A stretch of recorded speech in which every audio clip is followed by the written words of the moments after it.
I had always imagined love sneaking up like a soft spring gust, whispering quietly against your skin and spirit without much fanfare. Yet when I crossed paths with Ethan Vance, it hit me that romance can crash in like a thunderclap, instantly lighting up every shadowed part of your world. I'm Chloe Thorne, studying languages and literature at Georgia State University in Atlanta. Before that moment, my life rolled along predictably, filled with classroom hours, a part-time gig, and those endless rides on the MARTA train.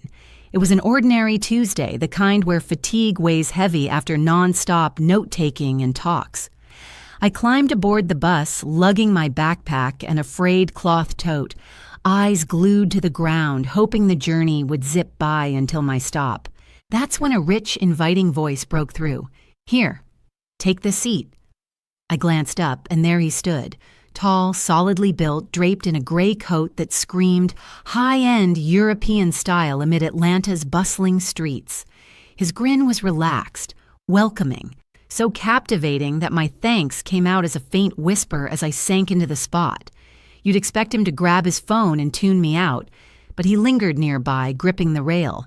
I sensed his gaze studying me with genuine interest.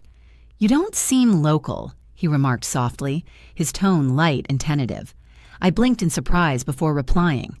"I'm a student at GSU." He nodded like it all clicked into place. "That makes sense," he added with a subtle smirk, his eyes meeting mine just long enough to make me feel seen, without any awkward pressure. A smile tugged at my lips in return. He chuckled lightly, and that real warmth eased something tight within me. We chatted the entire ride about trivial stuff: secret cafes, quirky spots in Little 5 Points, green spaces perfect for wandering on lazy Sundays, and Georgia's unpredictable climate that flips from chilly dawn to sweltering midday. I wasn't one to chat freely with unknowns, but with him, conversation spilled out effortlessly. It was clear he was really hearing me. As the bus halted at my stop, I rose to slip back into my uneventful routine, but his words caught me. "Hold on. Mind if I get your number? I'd love to run into you again." Usually I'd brush it off. Strangers didn't get my digits, but something in his steady look, the way he made me feel singular amid the packed crowd, prompted a simple, "Okay." I jotted them down with fingers that shook a bit. That very night, my phone buzzed with a message from him, and the next evening I stood outside a fancy spot with golden lanterns and sleek sedans lined up front. A venue I'd never pictured myself entering. I hesitated briefly, adjusting my plain black dress, pulse racing. Then Ethan emerged, flashing that same radiant smile from the bus, offering his hand like he'd been anticipating this forever. Under those glowing fixtures and with attendants parking cars, I sensed I was stepping into unfamiliar territory. But as he beamed at me, brushed a kiss across my hand in an old-world fashion, and murmured, "You look stunning." My doubts melted away for a moment. In that room of sparkling glass and polished cutlery, I suddenly felt like the one he'd been seeking all along. The meal unfolded as a string of unexpected delights. Ethan chose a wine whose label tripped me up, ordering it with effortless poise that threw me off. It wasn't bragging. He was just opening up bits of his world as naturally as drawing breath. He shared tales of growing up in Europe, his adoptive folks Julian and Meredith Vance, who bounced between Manhattan and Monaco for art shows. No trace of boastfulness, just honest warmth that held me rapt. And when he turned the questions to me, my GSU courses, family, aspirations, it came with a focus that left me unguarded. Strolling to his car after the meal, a realization dawned. I craved more time with him. What began as a chance bus encounter quickly filled every nook of my routine. The weeks that followed turned into a chain of tiny wonders. Ethan would text cheerful greetings before my alarm even rang, and sweet goodnights well past my bedtime. He'd appear at the campus gate with steaming coffee on my toughest days. When pressure built up, he'd coax laughs from me until troubles faded. One evening, he dropped by my place with fresh blooms in hand. "Just because," he explained, like the thought alone sufficed. Our outings piled up. Library cram sessions stretched into deep discussions. Strolls through downtown Atlanta wrapped with giggles beneath the urban glow. Weekends in Piedmont Park turned into spontaneous escapades. And during those late-night phone calls, we'd chat right up until the sun peeked over the horizon. Sometimes just hanging on the line, attuned to nothing but each other's quiet breaths. Ethan had this way of making me feel truly unique, like I was more than just one face in a sea of college kids. That sense of being truly noticed and appreciated started chipping away at the barriers I'd erected around myself after all those years of self-preservation. One balmy evening out on the terrace of his urban flat, with Atlanta's skyline twinkling below us like a glittering sea, he reached for my hand and mentioned offhandedly, "I'd love for you to meet my folks. They'll be thrilled that I've met someone who means so much." I went quiet, caught off guard by the rapid pace of it all, even as a spark of excitement flickered inside me. Bringing in the parents felt like a major step. "Are you certain? We've only been seeing each other briefly," I replied, but he interrupted with that assured grin. "Believe me, Chloe, you're one of a kind." Right then, it hit me how desperately I'd craved that validation. It was as if the real adventure was only starting, and everything in my world was about to shift forever. To grasp why Ethan entered my existence like some kind of savior, I need to rewind and delve into where I came from. I was raised in a humble part of Atlanta, where the blocks buzzed with energy, and folks nearby seemed to know your business better than you did. My little universe was compact yet genuine, shaped by my mom, Donna Thorne's relentless efforts to make ends meet. She could turn a buck into a feast like it was sorcery. Dad vanished from our lives when I was still tiny. No outreach, no notes, no regrets. Just a void at the meal table and a thick quietness hanging around. Mom never uttered a single complaint about him, though I'd catch her eyes narrowing if his name came up. She clocked endless shifts at the local Kroger, scanning items or filling racks, whatever it took to keep our pantry stocked. Her resilience was quiet, yet ironclad. My big sister, Brianna, served as my idol. With a 3-year gap between us, she exuded poise and assurance. As a kid, she shone in dance classes, and her every routine captivated audiences into stunned silence. She'd scooped up awards, landed gigs on different platforms, and harbored ambitions of heading to New York City for a shot at going pro. Watching her perform felt like seeing pure freedom in motion, effortless and soaring. Then tragedy struck. On a stormy evening, a motorist skidded out, and the crash didn't just wreck her leg's full function, it shattered her dreams too. The medical team preserved the leg, but the ache lingered endlessly, and her steps never regained their fluidity. She pushed to keep at it, holding tight to what she loved, but reality forced her to yield. And just when fate seemed done, piling on, her partner bailed shortly afterward. He sugarcoated it. "It's not about you, it's my issue. I just can't deal." But the harsh fact, he had no interest in sharing a life with someone whose dancing days were over. I saw Brianna dimming bit by bit. Outings ceased, her laughter faded, and the bright prospects she'd once gripped so surely slipped from view. She barricaded herself in her space, tunes blasting through earbuds, cutting off the outside as though it held no more promise. That scar affected her deeply, and it etched into me as well.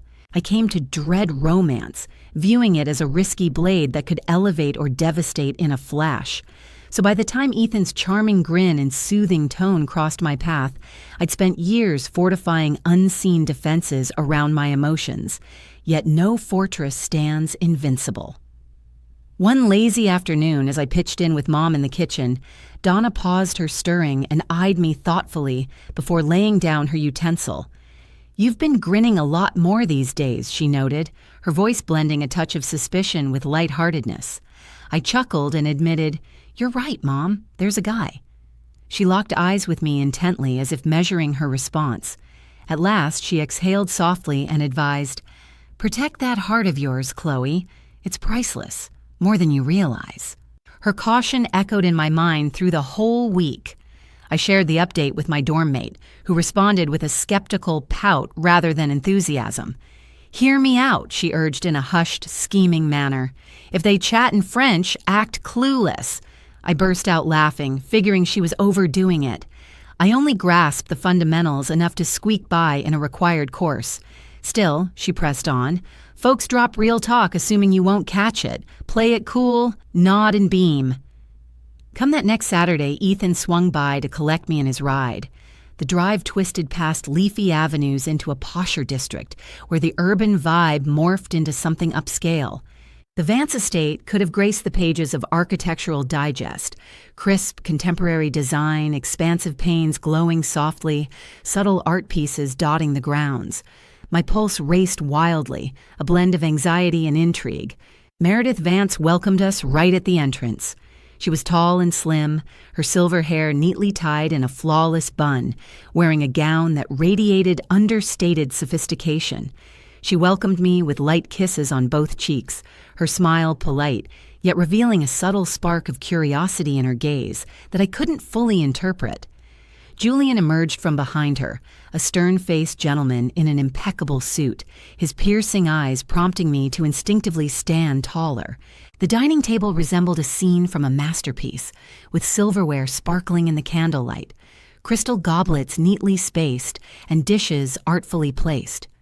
We took our seats, and for a brief spell it all unfolded like a film. Civil inquiries about my education, gracious remarks on Atlanta, Ethan casually clasping my hand to affirm my place there. Still, under that flawless facade lurked an odd undercurrent. Every action felt scripted, the friendliness merely a glossy veneer. I stuck to courteous replies, selecting my words with precision, my grin firmly in place. But my mind wandered back to my roommate's cautionary words. Things progressed seamlessly until midway through the suites, when Meredith angled her head toward her spouse and uttered a quiet phrase in French. Suddenly, the air thickened, as though an unseen curtain had fallen across the table. Her gentle whisper blended with the tinkling of stemware.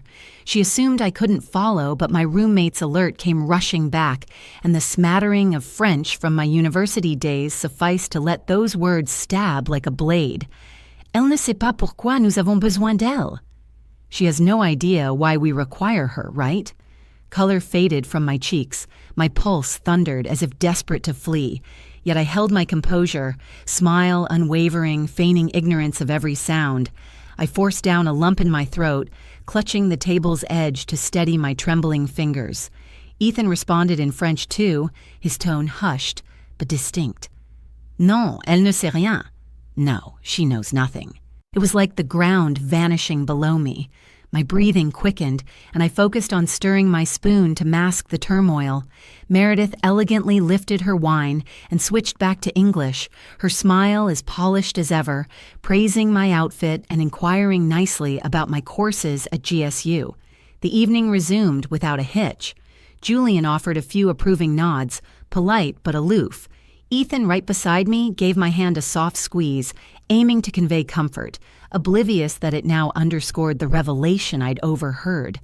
I responded in clipped sentences, my tone just even, as inner turmoil churned. Why were they in need of me? What secret exchange hid behind those sips of wine and calculated grins? The meal blurred into a haze.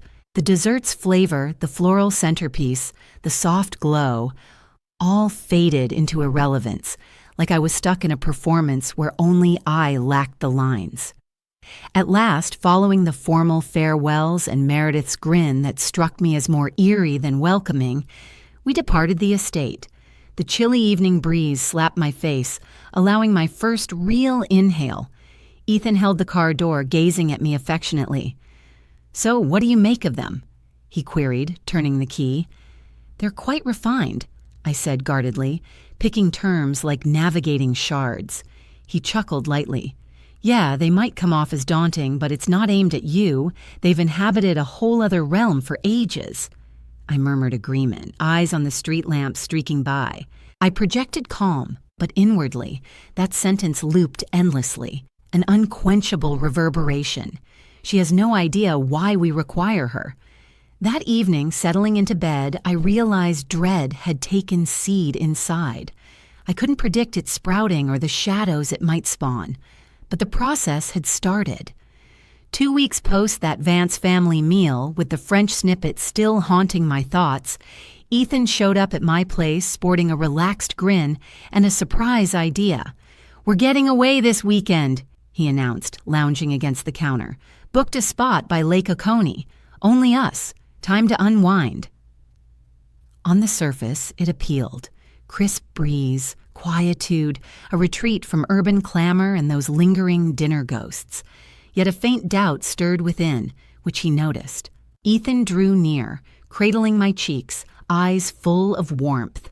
"You've seemed wound up, Chloe. Let me look after you. It'll help, I swear." I agreed with a dip of my head, urging myself he might be correct. Perhaps I was overthinking. The road trip proved scenic. The interstate wound amid verdant slopes dotted with untamed blooms, swaying gently in the breeze.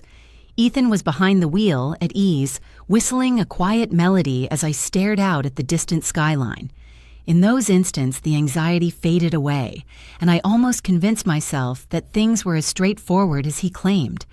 The lodge appeared like something from a travel brochure, constructed from timber and rock, featuring a veranda encircling the building and panes that mirrored the evening glow across the water. Right from the doorway, the lake sparkled in hues of amber, and the crisp atmosphere carried scents of fir trees and moist soil. Ethan slipped an arm around my waist and declared with excitement, "Look, it's ideal for the two of us." Within, all was prepared. Plush carpets, a hearth set for ignition, the galley filled with supplies.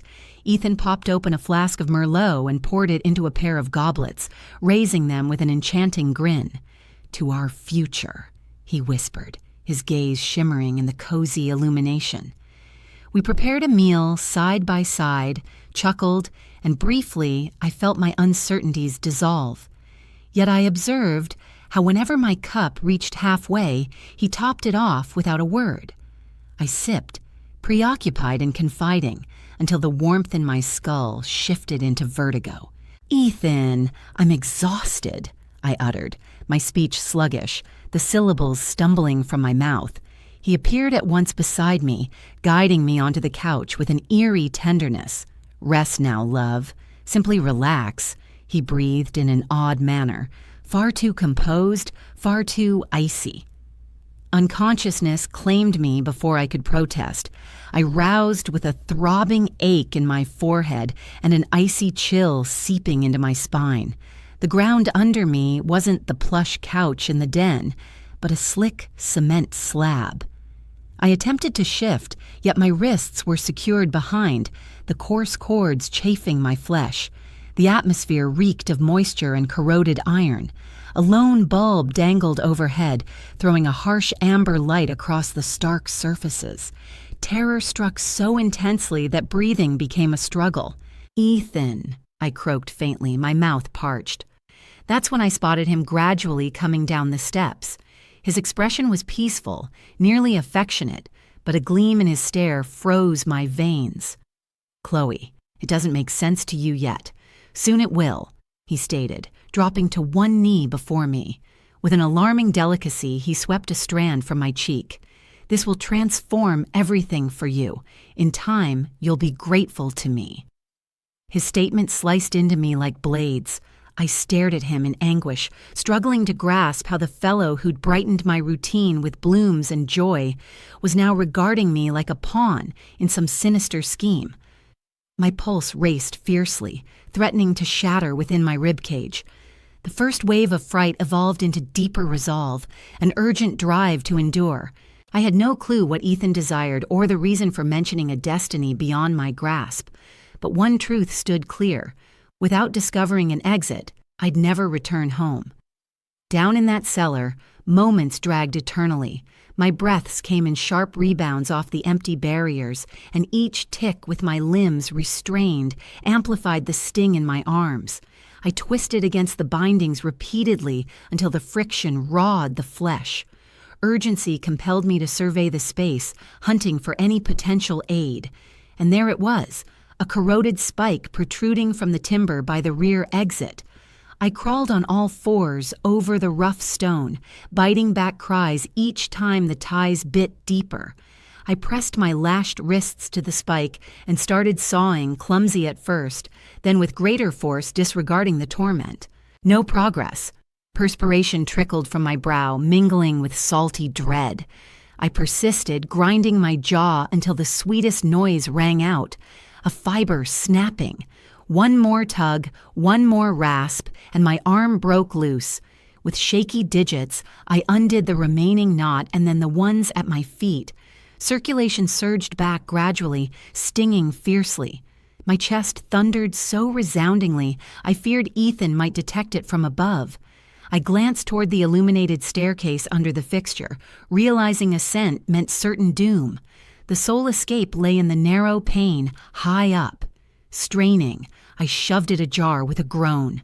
Frigid evening gusts slapped my skin, igniting a spark of vitality. I wriggled through the gap, abrading my limbs on the jagged edges, and tumbled onto the sodden ground. No hesitation, I bolted. Twigs lashed at my cheeks and elbows. My steps snagged on hidden snags, yet momentum held. My lungs thundered in my skull, and in the distance, Ethan's call pierced the quiet dusk. "Chloe, halt. This isn't what it seems." His pleas pursued me like daggers, but rather than halt, they spurred me onward. The forest stretched infinitely, each silhouette a peril, every snap of foliage the hint of his pursuit. Frenzy drove me until abruptly, a gleam winked amid the trunks. Another shelter! I lunged toward it on waning energy, tripping on a path and crashing down. The agony in my legs ripped a cry from my throat, but I rose. I stumbled to my feet, swaying unsteadily, and pushed forward until I got to the entrance. I pounded on it desperately with my knuckles in a panic. "Help! Somebody, please help!" The door swung open suddenly, revealing a towering, solid-built guy in the frame, flanked by a snarling, intimidating canine. The beast bared its teeth, body coiled tight, poised to lunge. "What the hell's happening?" the guy demanded in a low, vigilant tone. "My boyfriend. He slipped something in my drink, bound me. He's coming up right behind," I choked out amid the tears. Rivulets poured down my cheeks, terror spilling out in every syllable. Without a second's pause, the man commanded, "Duke, guard!" The dog bolted into the shadows, yapping wildly. Far off, a stifled swear echoed, followed by fading steps. The guy gripped my arm steadily and drew me inside the shack, securing the lock. "I'm Marcus Sterling. You're secure now." He led me to a battered leather seat. My frame shook uncontrollably, the trauma gripping me hard. Marcus grabbed his cell and punched in numbers swiftly, alerting the local sheriff's office. His delivery was steady and precise, the mark of someone versed in crises. After ending the call, he draped a cover over me. "Easy breaths, Chloe. The danger's past." I longed to trust his words, yet my pulse raced like wildfire in my blood. Beyond the walls, the hound kept vigil, while I curled up in this strange shelter, struggling to grasp my narrow escape from horror. Soon, faraway wails pierced the quiet darkness. Rescuers and maybe real safety were on the way, yet deep down, Meredith's words lingered like venom. She has no clue what we want from her. That evening, even as the deputies swaddled me in warmth and vowed my safeguarding, I realized the peace was just a brittle facade, a brief respite amid the ordeal I'd endured and the burden of secrets yet unveiled. The station buzzed under harsh overhead bulbs that felt unnaturally icy. They bundled me in fresh linens and handed me steaming tea, but my fingers quivered too fiercely to grasp the mug. A gentle-eyed cop urged me to inhale deeply and noted, "Detective Patel's eager for your full account from the start." Shortly after, a sharp-eyed lady stepped in. She clutched a pad in one elbow and twirled a writing tool in the other. "Detective Patel here," she stated calmly yet incisively. "Chloe, I get this night's been rough, but walk me through every detail you recall." I gulped and launched into it, from that random bus meeting, the early outings, the moments that built my faith in Ethan, right up to the Vance estate meal and that French snippet I'd feigned ignorance of. I recited it all verbatim, including the reply. No, she knows zilch. By the end, exhaustion washed over me utterly. The detective paused briefly, then shut her pad with a click. "That lines up with what we've uncovered," she muttered. I edged closer, bewildered. Uncovered? What's that mean?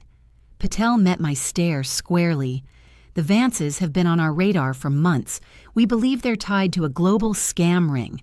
They masquerade as aid experts, promising tycoons the whereabouts of vanished kin. Kids, successors, strays. They rake in huge fees, yet often supply groomed fakes instead." My breath hitched.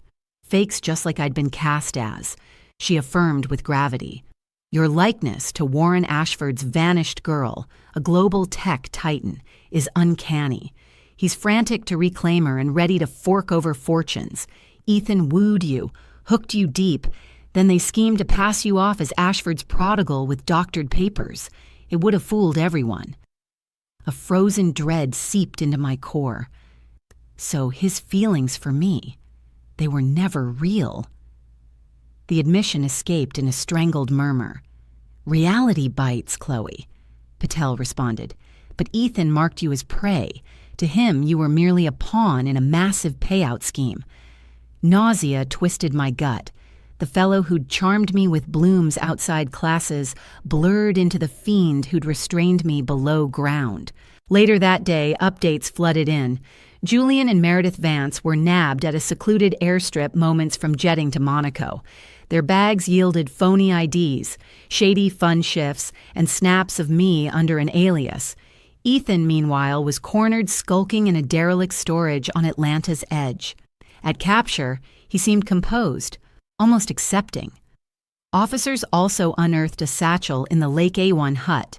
It held cords, knockouts, and worst of all, a travel book bearing my image, but scripted with foreign lettering in elegant script. I clutched it, revulsion prickling my flesh. That was the fate they'd scripted, to vanish as Chloe and emerge as another. I was shattered, like I'd been split right down the middle. On one hand, there was the satisfaction of righteousness. The perpetrators had been apprehended, their schemes dismantled. But on the other lingered the unseen scar, the harsh truth that I'd poured my faith and feelings into a guy who treated me like just another commodity. When Detective Patel promised me security now, explaining that Ethan and his folks were staring down major criminal indictments, I could hardly manage a response, since even with retribution served, a fresh struggle was igniting within, figuring out how to navigate the aftermath, the disloyalty that stung worse than any bodily harm. The weeks after Ethan and the Vances got locked up melted into a haze of disorientation. Folks kept insisting I was out of danger, yet my frame refused to accept it. I'd jolt awake each night soaked through, certain I was back in that cellar with my wrists bound and the dim bulb swinging overhead. A hinge's groan or a latch's click was all it took to make my pulse thunder, as if he lurked nearby ready to pounce. It wasn't just dreams haunting me. In daylight, the tiniest trigger yanked the terror front and center. The scent of red wine churned my gut. Spotting a slate jacket in the crowd had me whirling in dread. It felt like Ethan haunted every shadow in my routine. My mom, Donna, resorted to her go-to comfort, whipping up meals. Our fridge overflowed with hearty casseroles, hearty broths, and sweets I scarcely savored. She'd gaze at me with weary glances, short on phrases to mend the damage they'd inflicted, but channeling all her affection into each helping. One evening, while ladling out a hot mug of soup, she clasped my fingers. "Sweetheart, I can't wipe away your ordeal. But remember, this home is your sanctuary no matter what. Scared or aching, I'm right here." Her sentiment hit me hard, tears flowing like a kid's, reminding me that amid a treacherous world, she remained my haven. Brianna tackled it differently. She perched on my bedside one morning, expression grave. Chloe, you're shattered. I get that. I was too. Post-crash, when Dance vanished from my world and that jerk bailed, I figured it was all done for me. The hurts weren't on the surface, but they were devouring me from within. Yours is a whole other beast, but the agony, I know it. She met my stare, eyes brimming. We might not erase our histories, but we can shed the blame that's not ours to bear. Her insight struck a chord inside. Suddenly, the gloom didn't isolate me so much. My sibling and I were linked by hidden wounds. Distinct, sure, but equally burdensome. Then Marcus Sterling entered the picture. Initially, he'd drop in just to check on me. Gradually, though, he turned into a steady fixture. He wasn't big on chatter. He'd settle with me on the veranda, his pup Duke sprawled below us, ever vigilant like a quiet sentinel. That serenity brought me more solace than speeches ever could. Around Marcus, faking fine wasn't required. I could simply be. As weeks wore on, he started sharing bits of his past. During one sunset, with rays fading beyond the branches, he opened up. A car wreck took my spouse and kid ages back. I quit the service because I was falling apart. I relocated to this spot, far from it all, because I hated the sympathetic stares. He halted briefly, then continued. I've carried that void no one else comprehends. That's why I won't leave you to face this solo. Peering into his gaze, I sensed an unforeseen bond. We'd both been ripped from our secure existences. We grasped life's brittleness, and there we sat, inhaling the same breeze, the same quiet, our damages somehow acknowledging one another. Recovery wasn't swift or seamless. I'd still bolt upright at odd hours. I'd still quiver at the echo of Ethan's tone. Yet gradually, those interactions with Mom, Brianna, and Marcus formed tiny advances. For the first time post-chaos, I started hoping that, with backing and patience, I'd master fear-free breathing. That those marks weren't shackles, just badges of endurance, and I wasn't traversing the road to mending by myself. Months slipped by in a whirlwind of detective sessions and restless evenings, battling for rest. But a pivotal moment arrived when Detective Patel rang with startling updates. From leads in the Vance's files, they'd tracked down Warren Ashford's true heir. Hearing how the tycoon, who'd ached for so long, was at last holding his genuine child brought a swell to my chest. It touched me deeply that, amid the fraud, a lineage was piecing itself back together through honesty. And what I couldn't have foreseen was how that gathering would extend to touch my world too. Warren, appreciative of my assistance, impressed by my account, they completely funded Brianna's final operation. On the day my sister headed into surgery, I remained by her side right up to the end. I observed her grin, a blend of anxiety and optimism that shattered me inside.